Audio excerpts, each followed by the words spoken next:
Welcome to our channel. Today we how to authenticate to Nginx reverse proxy for private backend APIs, beginner guide step by step clearly. To authenticate to Nginx reverse proxy for private backend APIs, start by installing Nginx on your server.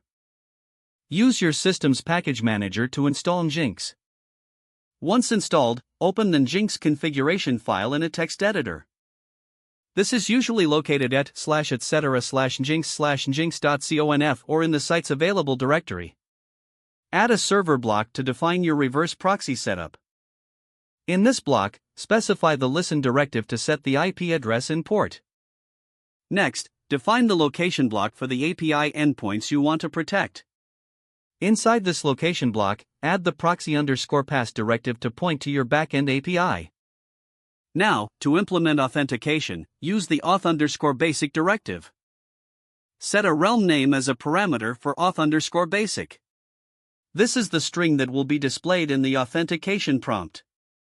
Next, set the auth_basic_user_file directive to point to your password file. You can create this file using the password command, which is part of the Apache utils package. If you haven't installed it, use your package manager to install Apache utils. Create the password file by running password with the C flag for the first entry. Provide a username for the user you want to add. You'll then be prompted to enter and confirm a password. For additional users, omit the C flag when running password again.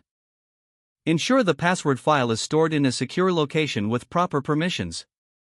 Now, go back to your Nginx configuration. Ensure that the location block correctly references your auth_basic_user_file.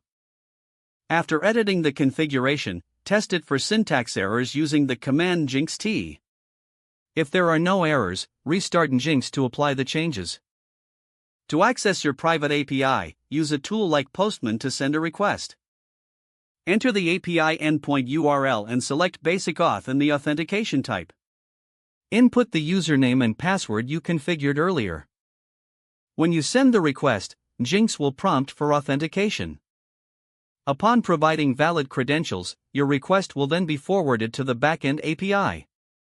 Don't forget to like this video and subscribe to our channel for more step-by-step tech guides.